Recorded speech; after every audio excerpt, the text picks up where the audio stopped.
Ya, Kejaksaan Agung telah membentuk tim penyidik khusus untuk mengusut perkara yang menyeret Febri Adriansyah. Tim penyidik khusus bentukan Kejagung diisi 9 jaksa senior yang mayoritas merupakan alumni KPK.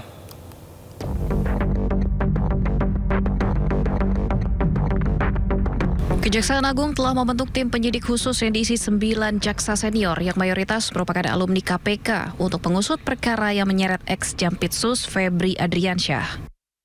Pembentukan tim 9 ini ada dalam sprindik baru yang sifatnya khusus yang telah dikeluarkan Kejaksaan Agung. Deretan jaksa yang tergabung dalam tim 9 sengaja dipilih berdasarkan pengalaman dalam menangani kasus korupsi. Dalam sprindik baru, kami terbitkan makanya sprindik yang sifatnya khusus, kita bentuk tim khusus. Ini terdiri dari 9 orang. Yang jelas sebagian besar penyidik-penyidik ini yang berasal mantan alumni KPK. Jaksa-jaksa yang pernah bertugas di KPK.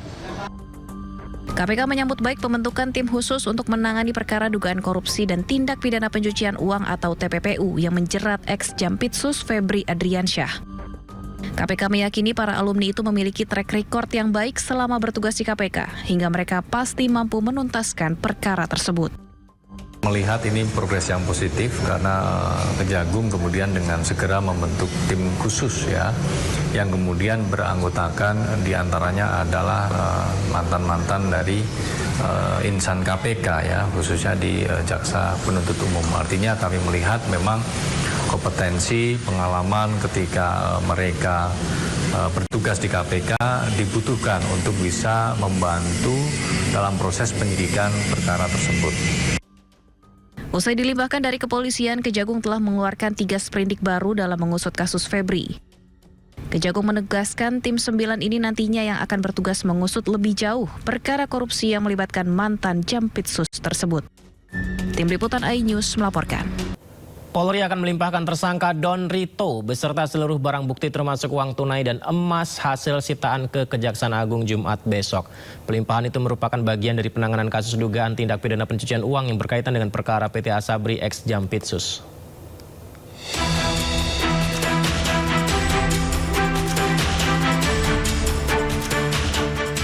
Polri bakal melimpahkan Don Rito, tersangka kasus tindak pidana pencucian uang atau TPPU PT Asabri termasuk barang bukti ke Kejaksaan Agung Jumat besok. Barang bukti tersebut merupakan temuan penyidik Polri di 12 lokasi, satu diantaranya rumah ex-Jampitsus Febri Adriansyah. Diketahui 3 kasus dugaan korupsi tersebut terkait batubara, Asabri, dan Krakatau Steel. 3 kasus itu sebelumnya ditangani Kortas Tipikor Polri dan Ditreskrimsus Polda Metro Jaya, kemudian dilimpahkan ke Kejagung. Di Reskrimsus Polda Metro Jaya, Kombes Victor Dean Makbon menyatakan perkara Don Rito dilimpahkan beserta sejumlah barang bukti. Adapun barang bukti yang disita kepolisian mulai dari uang hingga emas.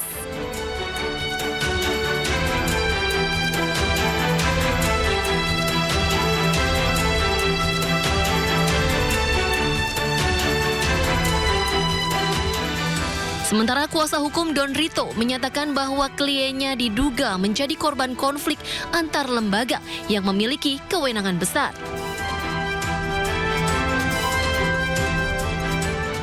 Posisi Pak Idon itu ibaratnya gini, ini gajah sama gajah berkelahi nih, ya. Pak Idon itu sebagai pihak pelandu yang digencat habis ketika terjadi perkelahian. Gambarannya begitu. Jadi posisi Pak Idon sebagai pihak yang diinjek karena terjadi perkelahian antar 2 lembaga negara yang punya power dan punya kemampuan di dalam memproses semua persoalan hidup ini. Pertama terkait dengan penanganan perkara Asabri, klaster Pak Tangia. Terkait perkara itu Pak Idon pasif, dia tidak kenal Pak Tangia dan tidak ada interaksi baik secara personal ataupun secara finansial. Terus kedua terkait dengan masalah suplai batu bara di PLN. Sepanjang proses pemeriksaan Pak Idon menyampaikan urusan itu dia juga nggak ngerti dan nggak pernah berinteraksi dengan pihak-pihak yang diperiksa oleh Bareskrim, oleh Kortas maupun Polda sebagai pihak yang menyuplai batubara ke PLN. Yang ketiga, terkait dengan persoalan piutang PT CBS dengan PT KNI, anak usaha Krakatau Steel. Itu juga sama. Pak Idon tidak ada hubungan apa-apa dengan urusan itu. Ngerti aja tidak? Nah, kalau semua perkara itu dihubungkan dengan uang yang ditemukan oleh rekan-rekan penyidik dari Kortas dan Polda, apakah uang itu berhubungan dengan perkara itu? Kami jawab, tidak ada hubungan.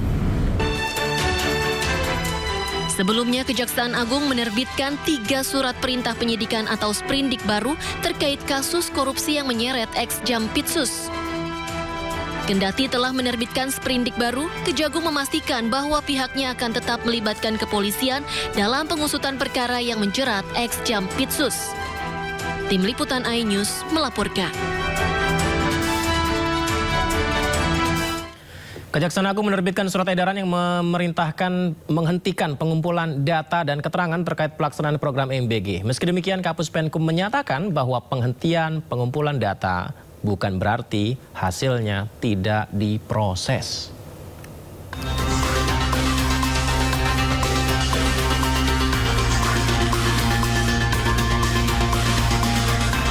Kejaksaan Agung menghentikan pengumpulan data dan keterangan terkait program makan bergizi gratis yang bermasalah. Melalui Direktur Penyidikan pada Jampitsus menerbitkan surat edaran yang menginstruksikan Kejaksaan Tinggi di seluruh Indonesia untuk menghentikan seluruh kegiatan pengumpulan data dan keterangan berkaitan dengan program MBG di wilayah hukum masing-masing. Sementara itu, Kepala Pusat Penerangan Hukum Kejaksaan Agung Anang Supriyatna menyampaikan bahwa surat tersebut diterbitkan setelah batas waktu pengumpulan data yang sebelumnya diberikan kepada jajaran Kejaksaan Tinggi selesai. Anang menyebut tujuan pendataan SPPG untuk melihat apakah ada titik-titik fiktif ataupun terkait jual beli yang dilakukan para tersangka. Dengan adanya aduan ketika menangani perkara MBG ini ada aduan terkait dengan pelaksanaan MBG yang dianggap beberapa. Untuk penindaklanjut itu kemudian dikeluarkanlah surat edaran kepada beberapa kejati untuk menindaklanjuti terhadap aduan-aduan tersebut dan dikasih batas waktu selama kurang lebih 10 hari kalau tidak salah. Terutama terhadap aduan yang SPPG fiktif atau ada jual beli titik. Meski demikian, Kapus Penkum juga menyatakan bahwa penghentian pengumpulan data bukan berarti hasilnya tidak diproses. Namun proses penyidikan dan pengumpulan alat bukti akan terus berlanjut sesuai dengan ketentuan hukum acara yang berlaku. Dari Jakarta, Tim Liputan iNews melaporkan. Presiden Prabowo Subianto meminta evaluasi menyeluruh program MBG. Presiden dengan tegas menekankan setiap program prioritas negara harus dijalankan secara disiplin, tepat sasaran dan bebas dari segala bentuk penyimpangan.